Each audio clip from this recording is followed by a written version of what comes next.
bali kami po, lahat ngayon, nasa kalsada po. Bakit po? Bali, ayaw ko tulungan nga dito sa City. Sabi ko, bali provincial program. Kasi taga-Bicol po kami. Taga-Bicol po kami. Katunayan nga po, may sagot pa kami inopera na nasa PGS hanggang ngayon. Humingi na po kung bakit ng tulong sa... Kami voters ID. Sabi ko, sinabi ko naman po yung totoo. Sabi ko, ma'am, sir, hindi po kami taga rito. Taga-Bicol po kami. Eh, okay na naman po yung... asawa ko yun. Opo, ito po, asawa ko. Ano po pangalan nyo namin? Angela May. Tapos, ito, dalawang anak nyo. Tapos may sagot po kami inopera. So, tatlo po yung anak nyo. Ilan na po yung pangalan? Anim po. Tapos tatlo. Ano yun? Tapos yung isa po, 7 months pa lang po. Ano? Ikaw? Ano? Siya po. Ito po, ito edad ko yung 27. Ikaw din? Opo, 29. Wait lang po. So, ang trabaho niyo po, nangangalakal po kayo Opo, sa... nakakalakal po para may pangkain lang po kami. Kano po kinikita niyo? Minsan po nakita po kami ng 150, 200. Tapos minsan... Paano niyo po mapagkakasya yun? Yan nga po, minsan nahingi na lang po kami ng tulong sa iba kasi kaysa po gumawa ka ng masama, nahingi na lang po kami minsan nahingi ako ng kanin. Tama po yun. Patuloy po kayong lumalaban. Kaya lang kawawa po kayong pamahal. Kasi yung ano ko, okay lang kami, nakakatis po eh. Yung mga anak ko po pagka nagutom, naiyak na po Mga kababayan, sila po yung nadaanan namin sa kalsada kanina na inabutan ko po ng isang box na hopya. Baka sakali po akong madaanan nila kami dito, kaya tumambay po kami dito sa tabi ng kalsada. So, swerte po at napadaan po sila dito at tinawag po namin para makausap kung ano po kalagayan nila sa buhay. So, tatay, ilan taon na po kayo ulit? 27? 29 po. 29, 27 po yung asawa niyo. Bali, bata po kami para sa nagsama po. So, hindi nakakapag-aral yung mga bata? Hindi po, kasi po, bali, may ate po siya, ate niya po nagpupunta sa amin dito kasi okay daw po, papasok daw po ako ng trabaho. Eh, siyempre po, probinsyano, excited makarating dito. Kaya pumunta po agad ako dito. Napansin ko po kanina, napansin po namin kayo na tumigil doon sa harapan ng lugawan. Bibili, ano yung ano? Mangingi po sana ako lugawan. Mangingi po kayo ng pagkain sa mga bata. Napansin ko po na, pansin po niya na parang bibili po kayo. Siguro po yung mga bata. Nag-iisip po ako kasi sasabihin ko sana. Kaya sabi ko, dinampot ko yung isang box, dinampot ko sa inyo. Sabi ko, kaya natuwa po ako, pagkakuha nyo ng ano, eh binuksan nyo agad yung box, tapos kumain po. kinain po agad namin, gutom na po kasi kami. Kaya sabi ko, paano po yung tubig nyo? Nangingi po kami sa mga ano po, yung mga admin po, nangingi lang po kami. Bali Kalsada talaga kayo na po. Opo, bali po yung trapal namin. Ito po, Paano pag umulan? may trapal po, may nagbigay po sa amin ng trapal. Ito po yung mga damit namin. Nasa... Tingnan yung kalagayan nila mga kabayan. Sa kalsada po sila natutulog. Kasama po yung mga bata. So ilang taon na po itong panganay? 6. Saka Tatlo po. tatlo. Yung isa nasa ospital. Palabas na po sana yun nakasagutan ko nga po yung nasa head sa DSWD na hindi ko naman dapat gagawin. Siyempre bilang magulang, masakit po sa akin na hindi ko maisagbat yung anak ko. Eh okay na nga po siya, bali sa pangangalakal ko nga lang po kinuha yung pang sagot sa kanya. Tatlong turok pong 3-6 ng 3-6. Yung iba naman po, hinihingi ko ng tulong sa mga kakilala ko dito sa mga pangangalakal. Yung mga nagbibigay ko sa kanya malakal. Eh ngayon po ilalabas na lang, ayaw pa rin po nila akong tulungan. Sabi ko kahit sundo nila ang ambulansya, ayaw pa rin, hiniya pa ako 500 pong gasolina, tapos pabalik. 500 pabalik, 500 gasolina para mailabas na po yung pero kanya. kung tutusin, kung bibigyan nila ako ay hiniya ako yun. So yun na lang po ang kailangan nyo ngayon. 1,000 para sa makalabas na po yung anak ninyo. So mga kababayan, 1,000 lang po ang kailangan nila para makalabas na po sila ng ospital. Kasi po yung anak nila, ayaw pong payagang makalabas ng libre. Sa totoo lang po sir, masakit po talaga sana na makita ko yung mga anak ko na siyempre bilang magulang. Pag pinagmamasdan ko sila natutulog sa alsada, nasasaktan ako Kahit sino naman. Ang importante doon, kahit ganun yung kagagayan ninyo, hindi po kayo gumagawa ng ay hindi po sir, kasi ganito na nga po yung buhay namin, gagawa pa ako ng masama. mas lalong magalit sa akin yung mga tao, imbis nakakaawaan kami, hindi na po. Kaya yung matugiran ko sa buhay, basta kaya ko pang gumalaw, gagalaw ko, basta parehas na parehas nung hanap buhay, so gagawa ng masama. Marami pong may kahit sa kanya, pero kahit kailan hindi nila ako naikahit ginawa ng masama. Kasi iniisip ko yung mga anak ko, kawawa sila pag napahamak ako. Yung maliliit pa nga Pag binigyan ba kita ng 1,000 ngayon, may lalabas mo. Opo. Paano kung ano po? Yan lang din. Opo, balisama po lahat yan. Sama-sama. Kasama po yan. Wala po kasi pag-iwanan, wala naman po kaming bahay. Kaya kahit saan po ako magpunta, sinasama ko po sila. Eh, hirap pa naman po dito. Eh, ang daming So, ang pinagkakitaan niyo sa ano? Bali, ito po. Pangangalakan. May naawa po sa amin, sir, na nagbigay nito. Yung pay kitab.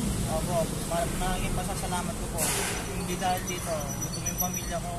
Kasi ang hirap pong mga lakad lang po. Yung maglalakad ka lang, pasan-pasan yung isa. Pero ilang buwan ko rin po yung bilisyo. Isa nakatag po ako ng tao na nagbigay nito. Tsaga lang eh. Sabi ko, thank you Lord. May natag po ng tao na may silang kapusyo na binigyan kami dito. Basta ganun din po ang sinabi niya sa akin. Hindi ka man makabawi sa akin. Kung nagkaroon ka, bumawi ka na rin sa iba. Kaya hindi ko po nalilimutan yun. Iwas sa asak ko. Pagtapos So, sa ngayon, matutulungan ko kayo doon sa isang team. No? Para makalabas na yung... God bless po. Nagulat na po. Saan po ang ruta nyo? Dito ka? Opo, balikan lang po. Hanggang doon po kami sa Platero. Tapos pagkataas po sa Platero, balik na po kami. Malay nyo, isang araw madaanan ko po. No? Sana po, magkita pa po tayo. Sige, sasagutin ko na yung 1,000 nyo sa ospital, no? Para makalabas na yung baby nyo. Kasi gusto rin po namin talaga magtrabaho na hindi lang po sa ganito. Kung makapagtrabaho ng parehas, may bibigay din po namin doon sa nangangailangan talaga.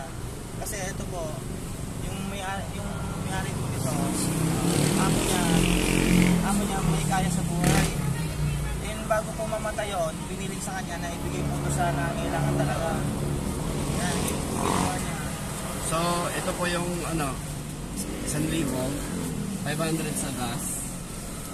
Tapos, yung sa ospital. So, makakalabas na po. Ngayon, siguro wala na rin kayo pang Kulang yung cash ko eh. Maraming salamat po sa 1, 2, 3. Ang laman yung wallet natin, mga kabayan. Bus na, oh. Sana, oh. So, dadagdagan ka. Chef G, charity vlogger. Kaya lang, nag-uumpisa pa lang ako eh. Nag-uumpisa pa lang ako kung anong abot ng makakaya ko sa sarili ko. Eh, wala naman tayong sponsor eh. So, yun lang. Sir, sana po marami kasi akong nakikita sa kalye na kailangan tulungan kahit pa paano eh, kahit kunti. Marami niya sir na may busilak na puso na para manawagan ka sa camera.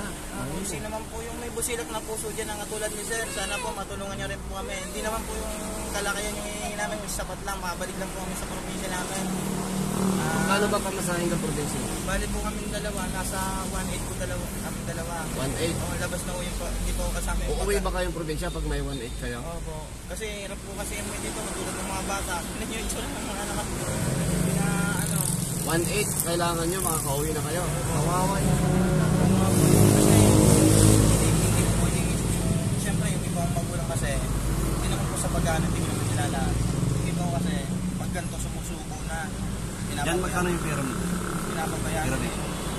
Wala po akong pera dito. Pero dito po, ito po yung sa bahay. Magkano yan? Di ko lang po 1.8, makakauwi na kayo. Kasi meron na ito pambayad ng erangin ko. Pambayad sa ay po. Hiramin ko yung 2,000. Sigurado kayo uwi kayo probinsya. Opo, kasi nahirapan po yung, katulad po nung ilalabas namin baby, hindi po pwedeng mag-stay sa kalsada yun eh. Kasi sobrang laki po sa lansangan pagka madaling araw. Kaya, may mga po namin, isipon na po yung anak ko eh. Sige, may pangpalabas na kayo sa ospital. Babayaran ko yung para makauwi na kayo ng probinsya, no? Kasi kawawa yung mga bata. Hindi ko naman po iniisip yung sarili namin eh. Hindi katulad ng ibang magulang, nakatapos sinuwal yung mga bata dito. So, mga kabayan, gusto nilang umuwi sa probinsya. So, ang kailangan lang po nila ay 1,800 para po makauwi na sila. So, gusto pong makauwi na sila ng probinsya para po sa mga bata na hindi na po sila mahihirapan pa.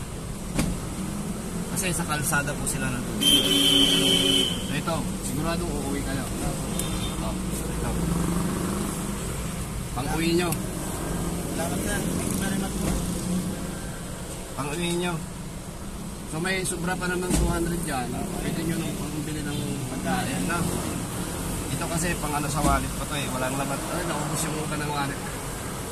God bless po sir. Maraming Sir, maraming salamat ha. Pinamlakan nyo kami. Sana makauwi na kayo ng probinsya. Bali, At ilabas nyo na yung anak nyo. sa totoo lang sir, sana dumami po yung kagaya nyo. Kasi kung ako man sa kalagayan nyo, ganyan, tutulong din po talaga ako sa iba. Kasi marami pong nakikita, hindi lang kami. Marami po ako nakikita sa Hindi kalsada. lang po Kaya kami. nainggan nyo po ako. Kahit konti eh, mamigay. No? Sana po So, mga kabayan, nakita nyo naman ang sitwasyon ng pamilya. So, binigyan ko na po sila ng 2,000 para makauwi na po sila sa probinsya. Para po hindi na po mahirapan yung mga bata. At mailabas na rin po yung anak nilang nasa ospital ngayon. So, yun lang po. maraming salamat. Ito po si Chef J at sana patuloy nyo po akong subaybayan. At sana po pakishare na lang po ng video natin para po marami pa po tayong matulungan. Chef J po, YouTube channel. Maraming salamat po.